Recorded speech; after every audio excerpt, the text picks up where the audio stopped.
Mucormycosis करके एक fungus है, एस्परजिलोसिस ग्रुप की है। इसमें क्या होता है कि जब आपकी बॉडी की इम्यूनिटी कम हो जाती है ड्यू टू डिफरेंट रीजंस, जिनमें एक मेन रीज़न है इम्यूनोसप्रेसिव ड्रग, जिसको आप स्टेरॉयड के रूप में जानते हैं। इसके ज़्यादा सेवन से आपका जो इम्यून सिस्टम है वो सप्रेस हो जाता है। तो जो अपॉर्चुनिस्टिक इन्फेक्शंस होते हैं वो अपॉर्चुनिस्टिक इन्फेक्शंस आपकी बॉडी पर अटैक कर देते हैं। तो जो कोरोना के कारण लोगों को स्टेरॉयड दिया गया है और जो नाक में ऑक्सीजन लगाया गया है, मास्क लगाया गया है या जिनको वेंटिलेटर लगाया गया है, उनमें संक्रमण का खतरा बहुत है और साथ में उनको डायबिटीज़ हो। स्टेरॉयड के अलावा ऑटोइम्यून डिसऑर्डर और कंप्रोमाइज इम्यूनिटी किसी भी वजह से कोई और गंभीर बीमारी होने की स्थिति में भी ये फंगस हो सकता है। बहुत कुछ लोगों को ये देखा गया है कि उनको वैसे भी फंगस हो जाता है, जिसमें कि मेन चीज़ वही है कि उनकी अपनी खुद की इम्यूनिटी पावर वीक हो। लक्षण में क्या होता है कि जो फंगस से ग्रस्त एरिया है वो मुंह है, नाक है, आँख है, कान है।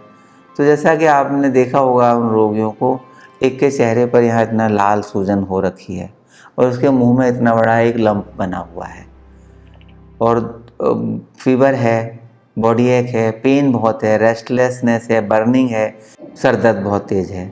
और जो दूसरा रोगी है उसकी तो आँख ही सूजी हुई है बुरी तरह से, उसका गला भी रुका हुआ है, उसके अटेंडेंट बता रहे हैं पानी भी नहीं पी पा रहा था, छाती में भी उसको इन्फेक्शन है, सांस नहीं ले पा रहा है ठीक से।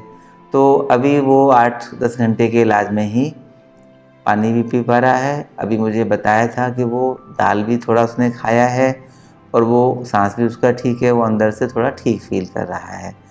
तो अभी चूँकि बहुत कम समय हुआ है तो उनकी बहुत ज़्यादा रिकवरी मैं नहीं बता सकता, लेकिन पेशेंट दोनों स्टेबल हैं और उनके अटेंडेंट बोल रहे हैं वो ठीक हैं।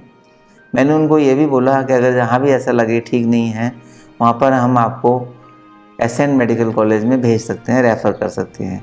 बट उन्होंने दोनों ने किसी और जाने को अभी तक मना किया हुआ है।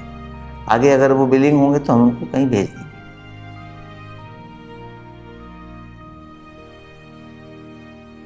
होम्योपैथी का इलाज पेशेंट के लक्षणों पे होता है, इस पर नहीं होता कि कौन सा फंगस है, पेशेंट को परेशानी क्या है। एक पेशेंट को बहुत मुंह से बदबू आ रही थी, जलन हो रही थी, बहुत वीकनेस थी, उसको हमने म्यूरेटिक एसिड दिया हुआ है। दूसरे पेशेंट को बहुत बेचैनी थी, घबराहट थी, बहुत ज़्यादा सांस लेने में परेशानी हुई थी, उसको हमने आर्सेनिक दिया है लक्षणों के आधार पर, और दोनों रोगी ठीक हैं। होम्योपैथी विधा में सबसे बड़ी जो खास बात है वो यही है, रोग के आधार पर इलाज नहीं होता है, रोगी के लक्षणों के आधार पर इलाज होता है। तो आपके माध्यम से मेरे को सारे होम्योपैथिक डॉक्टर्स को ये भी ये कहना है कि रोग को देख के ना घबराएं, रोगी के लक्षणों को समझें, पहचानें और उसके आधार से दवाई दें।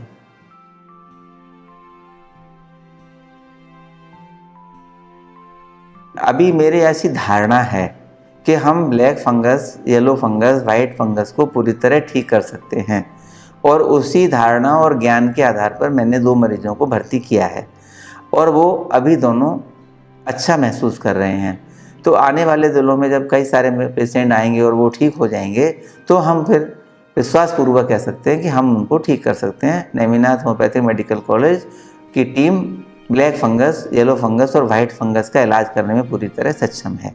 अभी हमने प्रशासन से ये कहा है कि वो जो एसएन मेडिकल कॉलेज या अन्य कहीं पेशेंट भर्ती हैं उन पर भी प्रायोगिक रूप से हमारी दवाएं इस्तेमाल कर सकते हैं, हमारे डॉक्टर वहाँ जाकर उनको देख सकते हैं।